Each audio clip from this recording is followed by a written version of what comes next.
Hello, welcome back to my Sun Goddess Astrology channel where I discuss Vedic astrology topics. This video is going to be about the planetary transits of November 2021. I'm recording this video on October 26th from Los Angeles, so all the transits I will be referring to in this video will be based on my location's time zone, which is Pacific time. So let's start with the first planet to change signs, which is Venus.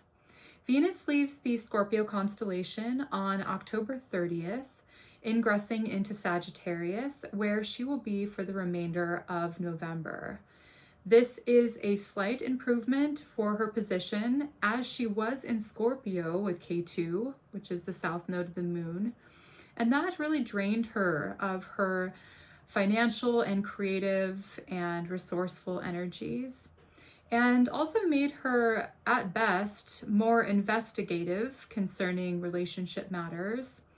This was really a time for getting to the bottom of any imbalanced dynamics, but also brought more drama into relationships, which was depleting of energy. And that is the effect of K2. So problems could have been sorted through in relationships, but this conjunction did put a strain on loving relationships. And for some, they experienced detachment, or for others, they experienced triggering of any unhealed past traumas that could have been lying underneath the surface. So Venus moving into Sagittarius does get a boost of courage to face any relationship or materialistic issues being in Sagittarius, but Venus is a little burned in this fiery sign as she seeks to escape the trenches of Scorpio for these freedom of greener pastures.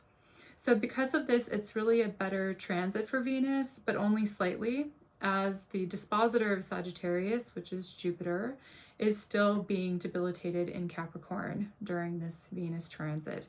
So speaking of Jupiter, it finally leaves Capricorn for the last time this year and will be out of its debilitation sign for the next 11 years or so.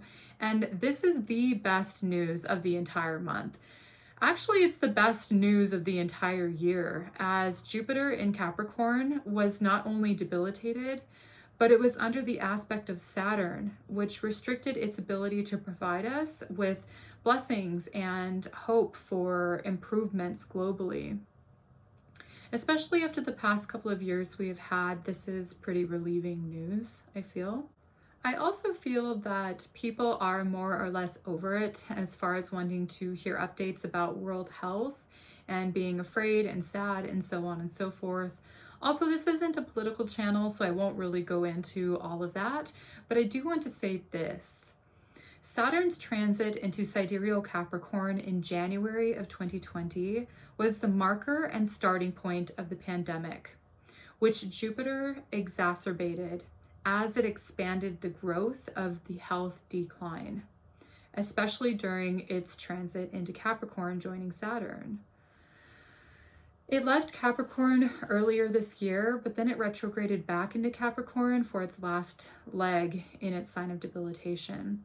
So Jupiter is finally leaving Capricorn on the 20th of November and won't enter Capricorn again until March 5th of 2032. So it will have the capacity then to protect us and bless us and spread more positive vibes from the 20th onward. November 19th, 20th is a huge turning point this month. Not only is Jupiter on the brink of shifting signs from the very last degree of Capricorn, but we also have another major astrological transit that will be impactful to us all.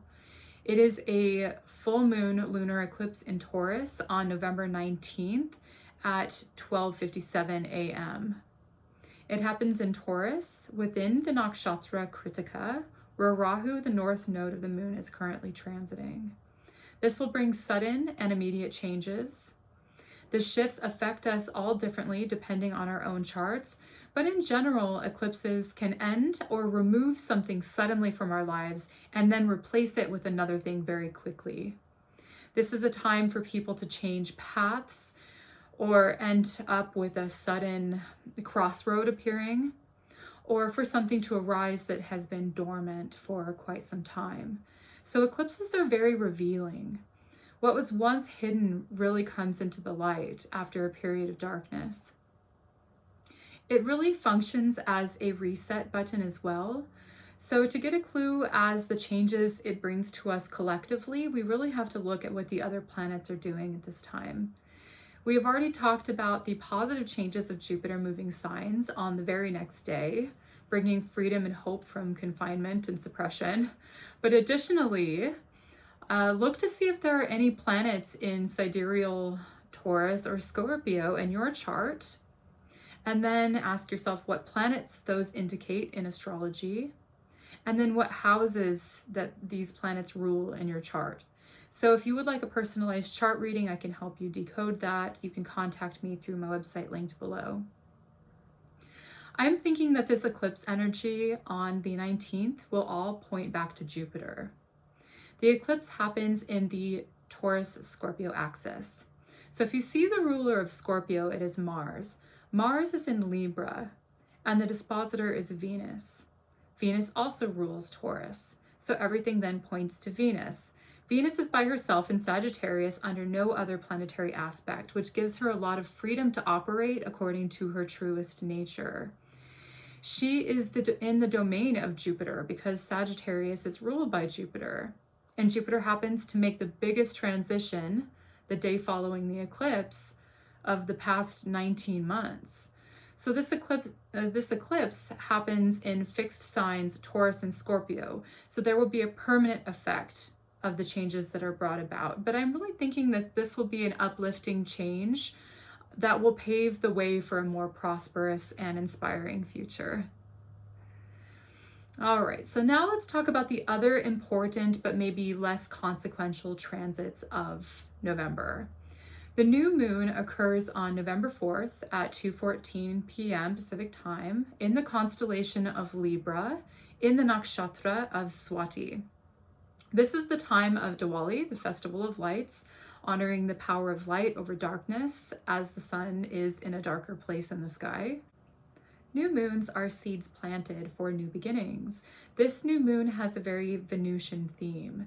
So new cycles of Venus are coming in November, which is everything about beauty, wealth, health, creativity, satisfaction, and sensuality, relationship harmony, business acumen, trades and deals. All of this falls under the domain of Venus. People are wonderful, and everyone has their own unique qualities and individual strengths, but sometimes people are stronger when they work in a team. Teamwork makes the dream work, and oftentimes two heads are better than one. Powerful alliances can be made both personally, socially, and globally beginning in the month of November. Swati Nakshatra has the power to scatter seeds in the wind so that many trees can bloom during the spring, both metaphorically and literally. Outreach and expanding your network is good at this time. It is also encouraged by Mercury and Mars in Libra during the new moon. This will bring lots of activities, ideas, and ambitions to the forefront. People are connecting, people are reconnecting, and it is really pleasant. While Mars is in Libra, it is aspecting Saturn, so the only downside is that there can be impatience when patience is needed, or a desire to maybe bend the rules to work in one's own favor.